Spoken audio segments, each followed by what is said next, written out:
तो फाइनली पूरी रात जगने के बाद अलॉटमेंट आया करीबन 4:30 या 5 बजे के आसपास आया था। इसका जो अपडेट था मैंने आपको टेलीग्राम पे सबसे पहले दे भी दिया था। आज इस वीडियो में हम बात करेंगे लिस्टिंग डे स्ट्रैटेजी के बारे में कि बजाज हाउसिंग फाइनेंस की लिस्टिंग कैसी हो सकती है मंडे के दिन, क्या स्ट्रैटेजी रहनी चाहिए, क्या हम शेयर को होल्ड कर सकते हैं या फिर लॉन्ग टर्म रखना है, प्री मार्केट में निकालना है, कैसी स्ट्रैटेजी रहनी चाहिए जिससे हम थोड़ा सा ज़्यादा पैसा कमा लें और थोड़ा सा रिस्क कम हो जाए। क्योंकि कभी कभी ऐसा होता है कि हम प्री मार्केट में निकालते हैं, प्राइस और ज़्यादा ऊपर चला जाता है, बाद में रिग्रेट होता है हमें कि प्री मार्केट में हमें नहीं निकालना चाहिए था। और अगेन उसका अपोजिट भी होता है कि हम अगर प्री मार्केट में नहीं निकालते हैं और उसके बाद लिस्टिंग के टाइम पे निकालते, प्राइस तुरंत नीचे आ जाता है और वहाँ पे हो जाता है हमें नुकसान।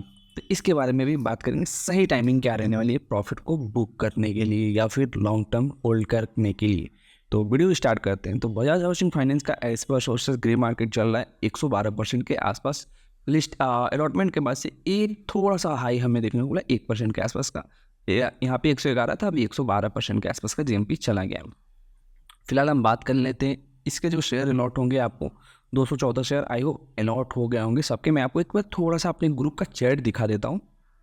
तो यहाँ पे भी भर भर के अलॉटमेंट मिला हर एक कैटेगरी में, चाहे एसएनआई हो या फिर चाहे, अब यहाँ पे एक लॉट शेयर होल्डर में लगाने का कोई मतलब था नहीं, मैं आपको ऑलरेडी वीडियो में पहले ही बताया था। या फिर रिटेल में भी आपको दबा के यहाँ पे अलॉटमेंट मिला हुआ है, काफ़ी सारे लोगों को यहाँ पे अलॉटमेंट मिला हुआ, और भी स्क्रीनशॉट में दिखाऊँ तो बढ़ जाएगा। ग्रुप में भी काफ़ी अच्छे अच्छे लोगों को यहाँ पे अलॉटमेंट मिला हुआ है। मजे की बात यह है कि काफ़ी सारे लोग जो नए जुड़े हैं ग्रुप में, उनको ये तक नहीं पता था कि अलॉटमेंट के लिए बीड को अप्लाई कैसे करना है। कुछ लोग बोल रहे हैं कि ऐसे अप्लाई किया था, कुछ लोग बोल रहे हैं एक रिटेल में डाल दिया और एक डाल दिया मैंने स्मॉल एसएनआई में, ऐसे में भी एप्लीकेशन कैंसिल है। लेकिन जो स्टार्टिंग से ग्रुप में या फिर टेलीग्राम पे अपडेटेड थे उनको पता है, पहले दिन से ही वो लोग आईपीओ में अप्लाई करना स्टार्ट करते। ये तो हो गई आईपीओ की बातें। अब हम बात करें लिस्टिंग डे स्ट्रैटेजी क्या होनी चाहिए। तो जो भी आईपीओ अभी तक आया है उसमें ऐसा हुआ है, मैक्सिमम जो आईपीओ है उसमें ऐसा हुआ है कि ग्रे मार्केट प्रीमियम ठीक ठाक है, लिस्टिंग 120% 25% होती है, लेकिन उसके बाद जस्ट हमें तुरंत ही उसमें प्रॉफिट बुकिंग देखने को मिल जाती है, गिरावट देखने को मिल सकती है।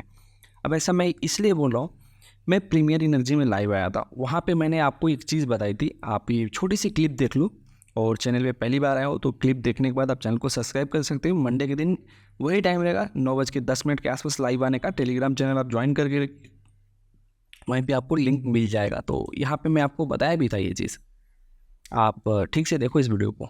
वेट कर रहे थे, बिल्कुल रिस्क नहीं लेना चाहते थे, वे अब यहाँ पे अपनी पोजीशन को स्क्वायर अप कर सकते हैं, प्रॉफिट को बुक कर सकते हैं। जो सिर्फ प्री मार्केट में सिर्फ लिस्टिंग गेन के लिए आए थे, बिल्कुल भी रिस्क नहीं लेना चाहते थे। प्रीमियर एनर्जी का जब आईपीओ आया था तो वहाँ पे जब बहुत ही अच्छा सब्सक्रिप्शन हो गया था, तो मैंने बताया था कि इनको बिल्कुल भी रिस्क नहीं लेना है। अब मैं ऐसे थोड़ी बता सकता हूँ कि नहीं आपको यहाँ पे ही सेल करना है, यहाँ पे ही बाई करना, नहीं।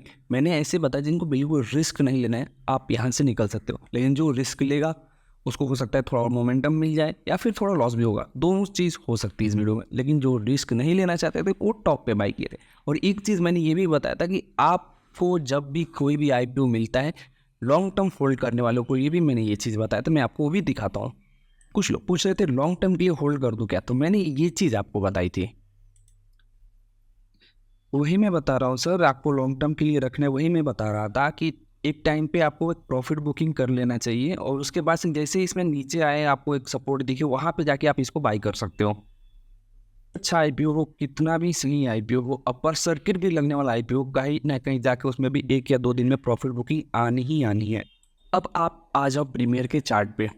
इस आईपीओ में बहुत ज़्यादा डिमांड था, बहुत ही ओवर सब्सक्रिप्शन हुआ था, टाटा के बाद इसने रिकॉर्ड तोड़ा था हायर सब्सक्रिप्शन में। तो यहाँ पे आप देखोगे तो 993 के आसपास यहाँ पे लिस्टिंग होती है। उसके बाद से 5 मिनट का कैंडल जो गिर के आता है सीधे 867 पे आ जाता है। कितने पॉइंट का गिरावट आया देखने को मिला, एक बार मैं आपको दिखा देता हूँ। करीबन 134 रुपये के आसपास सिर्फ 5 मिनट में हमें गिरावट देखने को मिला। तो जो लोग लॉन्ग टर्म के लिए सोच रहे थे, अगर ये यहाँ पे प्री मार्केट में नहीं निकाले रहते या फिर लिस्टिंग के तुरंत बाद नहीं सेल किए हुए थे, तो कहीं ना कहीं 130 रुपये उनकी मेन कैपिटल से तो जाता ही जाता, जो प्रॉफिट आया था उसमें से तो चला ही जाता। और वो शेयर अगर आप यहाँ पे निकाल के और वहीं पे ये वाला जो सपोर्ट दिख रहा है यहाँ पे अगर आप बाई किए रहते 800 के आसपास, तो अगेन उसके अगले दिन से क्या हुआ ये भी मैं आपको दिखाता हूँ।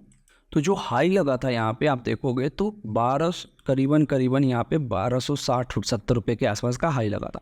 तो 800 रुपये के आसपास अगर आप बाई किए रहते तो तो अगेन आपको 400 का प्रॉफिट देखने को मिलता, पर शेयर के हिसाब से 400 का प्रॉफिट आपको देखने को मिलता।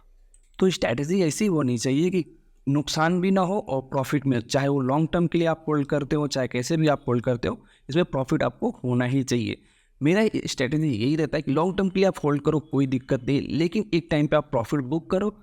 सपोर्ट पे आता है, नीचे आता है, कोई भी स्टॉक आप उठा लो ना, सिर्फ इडेरा को छोड़ के जितने भी स्टॉक है कहीं ना कहीं नीचे आए हैं और उसके बाद से एक बेस बना के ऊपर गए हैं, तो उस टाइम आप उसको बाय करो, वॉच लिस्ट में ऐड करो, देखते रहो, मोमेंटम का वेट करो, जहाँ पे भी मोमेंटम मिलता है आप वहाँ पे एंट्री बना लो। सेम चीज़ मैंने आपको ये भी बताया था कि जो प्री मार्केट में निकालने वाले होता क्या है, मैं सबसे पहले यहाँ पे ऑपरेटर गेम होता है। कल जो आईपीओ लिस्ट हुआ था तिरुपति बालाजी, उसमें ग्रे मार्केट प्रीमियम कुछ और चल रहे थे, लेकिन लिस्टिंग कहाँ पे होती है, एकदम 10 या 12% के आसपास में लिस्टिंग होती है। और लिस्ट आप यहाँ पे ग्रे मार्केट प्रीमियम देखो 32% के आसपास है, और लिस्टिंग कहाँ पे हुई है ये भी आप देखो, लिस्टिंग यहाँ पे होती है सिर्फ और सिर्फ 8% के आसपास। अब 32% के आसपास जीएमपी, इशू साइज भी छोटा, लेकिन लिस्टिंग सिर्फ 8% के आसपास। बस यही रीज़न था कि तिरुपति बालाजी में जिसको भी अलॉटमेंट मिला था, मैं भले ही लाइव नहीं आता, लेकिन आपको वहाँ पे बताया था कि जो लोग भी पूछ रहे थे पर्सनली मैसेज करके या फिर व्हाट्सअप ग्रुप में, मैंने बताया था होल्ड करना है आपको, और जो फ्रेश बाय करना है आप बिंदास बाय कर सकते हैं, क्योंकि जीएमपी के नीचे लिस्टिंग हुई है और कहीं ना कहीं ये ऑपरेटर का गेम था। और लिस्टिंग नीचे होने के बाद आज आप देखोगे तो यहाँ पे अगेन यहाँ पे 5% का अपर सर्किट में ही जाके क्लोज हुआ है आईपीओ। अब बजाज हाउसिंग फाइनेंस में भी ऐसा कुछ हो सकता है, मैं इसलिए बता रहा हूँ ऐसा कुछ हो सकता है कि मान लो 120% के आसपास की लिस्टिंग हो जाती है, तो फिर यहाँ पे थोड़े से वैल्यूएशन हाई हो जाएंगे और वहाँ पे बहुत कम लोग इंटरेस्ट होंगे इस आईपीओ को बाय करने, और चाहिए सबको इस आईपीओ में। अगर आईपीओ नहीं मिला तो शेयर भी सबको चाहिए इस प्राइस के आसपास। 120 भी आ जाता है तो कोई दिक्कत नहीं, 120 पे भी 120% भी आता है तो कोई प्रॉब्लम नहीं, 150 के आसपास भी लिस्टिंग होती है तो कोई दिक्कत नहीं, फिर भी ठीक ठाक है। लेकिन वहीं पे अगर मान लो 120%, 120 रुपये के आसपास लिस्टिंग हो जाती है, यहाँ पे 130 रुपये के आसपास, तो थोड़ा डिस्काउंट में मिलेगा, फिर थोड़ा सा गिराया जाएगा उस आईपीओ को, प्री मार्केट में ऑर्डर नहीं लगाया जाएगा, क्योंकि प्री मार्केट में जब ऑर्डर नहीं लगेगा तो डिमांड नहीं क्रिएट होगा, और सेलर तो हैं ही दबा के, जो रिटेलर है वो तो सेल करेंगे जो लिस्टिंग इनके लिए अप्लाई किए थे, तो थोड़ा सा वहाँ पे प्राइस हल्के से नीचे में लिस्ट होगा और उसके बाद से उसको और थोड़ा नीचे लाया जाएगा, जैसे कि हमें यहाँ पे प्रीमियर में देखने को मिला था यहाँ पे।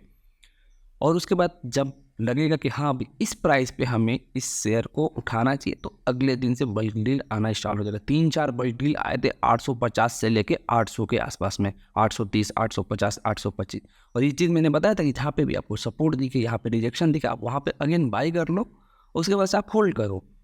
और स्ट्रैटेजी भी यही रहनी चाहिए कि अगर मुझे लग रहा है कि प्रॉफिट मुझे मिल रहा है तो प्री मार्केट में मुझे निकाल देना चाहिए। 5-7%, 10% आपको इससे ज़्यादा नहीं मिलेगा आपको, लेकिन अगर गिरने लगा तो आप पे बहुत ज़्यादा, जो देखो एक मिलने वाला है और एक नहीं, एक मिल चुका है। अगर आपको ऑलरेडी 120% के प्रॉफिट में हो तो या तो 50% आप निकाल दो, या फिर कुछ क्वांटिटी का प्रॉफिट आपको बुक कर ही लेना चाहिए। बाद में बहुत सारे लोग कमेंट करते हैं, सर मैंने तो प्री मार्केट में निकाल दिया और उसके बाद से ये आईपीओ इतना ऊपर चला गया, क्या करूँ मैं, प्री मार्केट में नहीं निकालना चाहिए। अरे सर अगर वो प्री मार्केट में नीचे आ जाता तो आप क्या करते, लिस्टिंग के बाद से नीचे आता है, जो प्रीमियर एनर्जी में अगर मैंने आपको सेल करा था तो सब लोगों ने बोला हाँ सर अच्छा हुआ मैंने सेल कर दिया, वहाँ पे ठीक है। लेकिन अगले जो भी आईपीओ, अगर गलती से किसी एक आईपीओ में आपने बोल दिया कि मैं प्री मार्केट में निकाल दिया, उसके बाद से वो ऊपर चला गया, तो होता है भाई 5-7% का आपको कंप्रोमाइज़ करना पड़ेगा, रिस्क लेना पड़ेगा। हर एक चीज़ में रिस्क है, मार्केट में सबसे ज़्यादा रिस्क है, आपको पता है। जब आपको मैंने यहाँ पे साफ साफ शब्दों में बताया कि आप लॉन्ग टर्म के लिए होल्ड करना चाहते हो, पहले प्रॉफिट बुक करो, उसके बाद नीचे सपोर्ट पे बाई करो। आई होप आपने 800 के आसपास जितने लोग भी सुन रहे हैं नहीं बाई किया, क्योंकि उनको लग रहा था और नीचे आएगा, लेकिन वहाँ पे एक सस्टेनेबल प्राइस था, वहाँ पे काफ़ी सारे लोगों ने बड़ी डील भी उठाया और उसके बाद प्रॉफिट हो गया उस शेयर। प्रीमियर एनर्जी की बात बोल रहा हूँ मैं। बाकी लाइव आने का टाइम सेम ही रहेगा, इसमें भी सेम वही स्ट्रैटेजी अप्लाई करना है। प्री मार्केट में वॉच करना है, 9:40 पे हमारी स्ट्रैटेजी रहेगी कितनी क्वांटिटी निकालनी है या फिर होल्ड करनी है, कैसा डिमांड आ रहा है।